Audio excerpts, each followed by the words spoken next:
ඉපදිච්ච දවසේ ඉඳන් සින්දු කියනවා. මොකද මේ ගෙදරදී මේ කොහොමත් අපි ඉතින් පොඩ්ඩක් ඔය සින්දු කිය එහෙම තමයි ඉන්නේ. ගෙදර නිකන් ඉන්න වෙලාවටත් සින්දු කියනවා එහෙම. පෙර පාසල් යන කාලෙම තාත්තලාට තේරුම් ගින් තිබ්බා මං මේ සින්දු කියන්න දක්ෂයි කියලා. ඒකත් එක්ක පෙර පාසල් යනකොටම තමයි මාව සංගීතය අදාරන්න දාන්නේ මේ මාල්නි බුලත් සිංහල මිස්ගේ සංගීත පන්තියට. ඉතින් එතන පෙර පාසල් යන කාලේ ඉඳන් අවුරුදු 3-4ක් විතර එක දිගට මිස්ගෙන් ඉගෙන ගන්නවා. මිස්ගේ අභාවෙන් පස්සේ තමයි එඩ්වඩ් ජයකොඩි ගුරුතුමා ළඟට සංගීතය හදාරන්න යන්නේ. ඊට පස්සේ ඉතින් ගුරුවරු ගණනාවකගෙන් සංගීතය ඉගෙන ගත්තා. මේ අපි වෙලාවක් තිබ්බොත් ඒ ගුරුවරුවත් මතක් කරමු. මේ මුල අතන තමයි මාල්නි බුලත් සිංහල මිස් ළඟ. මුල මතක තියෙන එකම තමයි හොඳම දේ. ඒ නිසාම එතුමිය යටතේ සංගීතය හදාරපු සුන්දර සිසුවියක් හින්දාම මට හිතෙනවා මේ මතකය ටිකක් අහලා දැනගන්න. මේ මතකය කියන්නේ දැන් මම ගොඩක් පොඩි නේ කාලේ මට මතක සිද්ධි කීපයක් තියෙනවා.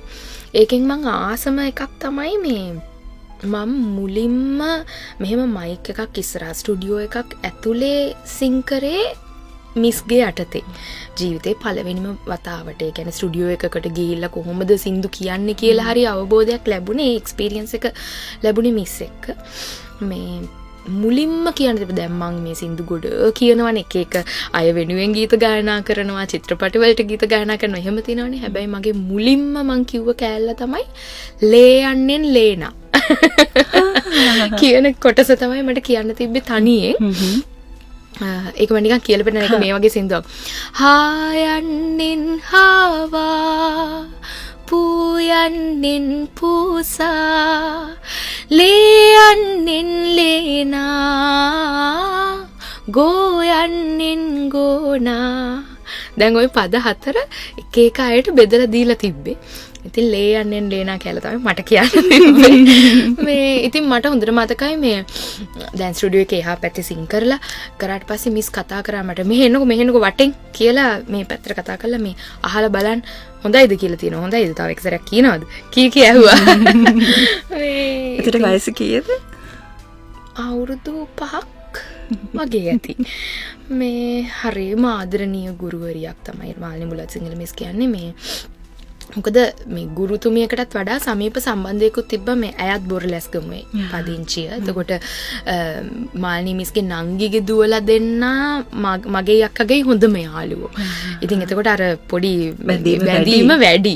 දැන් මාල්නි මිස් එනවා නම් මේ ඒ අර දුවලා දෙන්නටයි මටයි අපේ අක්කටයිත් කන්න මොන හරි අරගෙන තමයි එන්නේ ක්ලාස් එකට එනකොට. අර ඒ වගේ අය සිරුරෙන් හරිම පුංචි කෙනෙක් වුණාට ආදරේ මහ විශාලයි.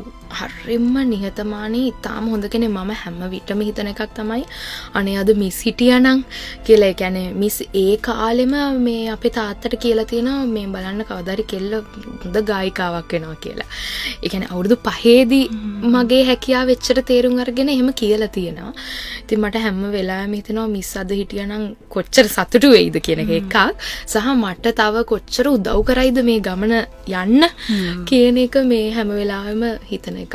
එතුමියගේ වියෝගය දැනුනේ කොහොමද? එකක් කියනෝනේ මම පොඩි නිසා මට ඒක තේරුමක් නෑ මොකක්ද මේක. මම එතකොට මම හිතන්නේ 3 වසරේ වගේ මිස් නැති වෙනකොට. මට හොඳටම මතක දේ තමයි මිස් රට යන්න මේ පිට රටකදී මේ අවාසනාවන්ත තත්ත්වයට මුහුණ දෙන්න ඕනේ. එතකොට රට යන්න කලින් කසුන් අයියා එහෙම එනවා. එතකොට කසුන් අයියා චූටි මේ ගිටාර එකත් අරගෙන ඇවිල්ලා ඔය අපිට විහිළු කර ඉතින් ගිටාර එක ගහලා ඉතින් එහෙම යනවා. ඉතින් ඒ ඇවිල්ලා කිව්වා මේ මම මේ රට යනවා මෙන්න මෙහෙම දවස් ගානකට. එතකන් මේ තව සර් කෙනෙක් හිටියා. ඒ සර්යි මේ කසුන් අයියයි ඇවිල්ලා ඔයගලන්ත් එක්ක මේ වැඩ කරයි. මේ දඟලන්න නැතුව ඉන්න ඕනේ. එහෙම කියලා අවවාද ටිකක් දීලා කිව්වා එනකොට මම චොක්ලට් අරන් එන්නම් ඔයගලන්ට කියලා. මට ඒක හොඳටම මතකයි.